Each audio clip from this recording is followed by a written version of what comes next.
Pope Francis is now a certified Marxist, or at the very least, he is very in support of unions and worker power. So these recent comments from Pope Francis are very enlightening. I'm going to share these, and then I'll get to the connection here to Jesus Christ himself and his teachings. But first off, I'm not Catholic. I grew up religious. I grew up Catholic. I consider myself to be more, I'm agnostic now. But I do welcome these comments from Pope Francis. It's always good to see when he makes some kind of progressive comments like this.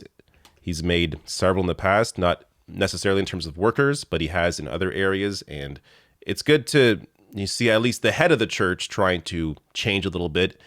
It doesn't mean it impacts the rest of the church and people that are, part of the religion. That said, it's still good to see this. So hat tip here to Stephen Greenhouse, who shared this. Pope Francis praised unions this week, saying, quote, "There is no union without workers, and there are no free workers without a union." He said unions are called to be a voice for the voiceless, and you have to make noise to give a voice to those who have no voice. So I'll get some more comments from him here, but already, what is there not to like? He goes on to say here, or are they right here? This is from Vatican News.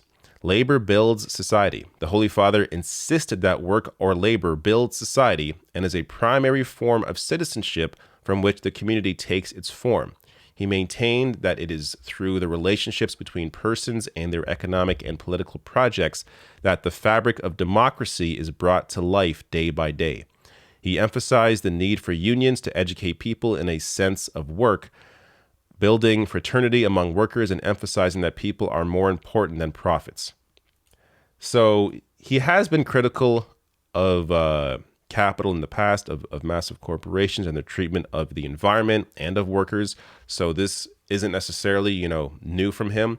But to see these direct comments about unions and the importance of unions in democracy, including a democracy in the workplace. He doesn't use that framing here, but that's kind of what this is alluding to. It's very good to see this. A little more. So distortions in the world of labor. Similarly, the Pope said it is necessary to point out the distortions in the field of labor, including aberrations such as gender discrimination, the precariousness of work for young people, and the culture of redundancy. He also expressed his concerns for worker safety and the exploitation of workers. Quote, "There are still too many deaths, mutilations, and injuries in the workplace." Again, going to his approach that has generally been pro-human, pro-society, pro-working class, definitely someone who is a little more attached to the actual teachings of Jesus as opposed to some other popes from the past who cared more about their Prada shoes. But here you have Pope Francis continuing this message of actually caring for those that need help, that need support, and how that is the bedrock of society.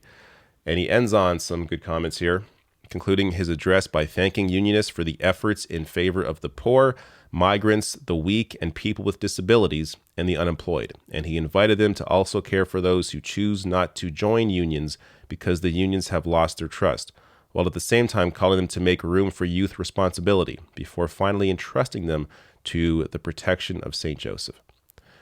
There you go. Hard to be critical of anything here. This is very good. Now, the issue, of course, is how much sway does the Pope really have over the rest of the church? He's made these kind of comments in the past. It's apparently had zero impact in terms of conservative Christians. I mean, we can see that clearly. They haven't changed at all. But you hope a message like this resonates with someone that is willing to listen to the Pope, that still views him as sort of this deity, this individual that is, called to by God to give these messages out. Hopefully there are people out there that need to hear this, that are being moved by this. Now, the connection to Jesus, I've shared this a couple times as well, but Jesus is a communist. That's not me saying that. That's this piece saying that.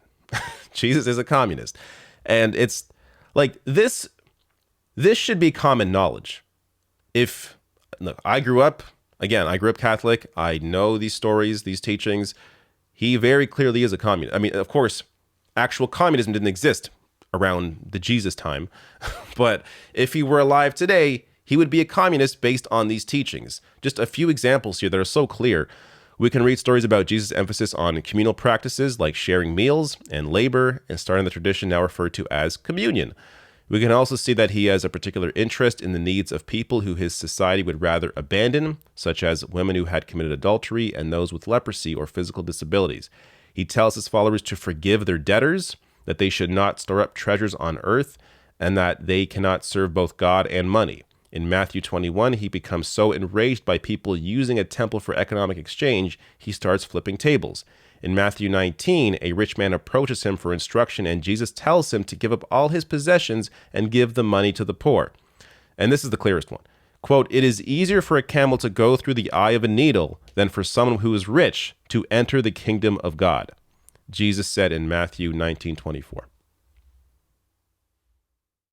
I mean, it's very clear. And there are many more. I could, read this whole piece here. I'll link to this below the video in the description box under sources on YouTube. It's very clear. Share this around, by the way, with family, friends, people who are very religious. You may not make them communist, but it may plant some seeds and at least get them to acknowledge, yeah, clearly Jesus cared about the poor, was critical of the rich. That at the very least is clear. And once you begin with that, then you can begin a larger discussion about how society is structured and who people in power are actually fighting for and who they should be fighting for.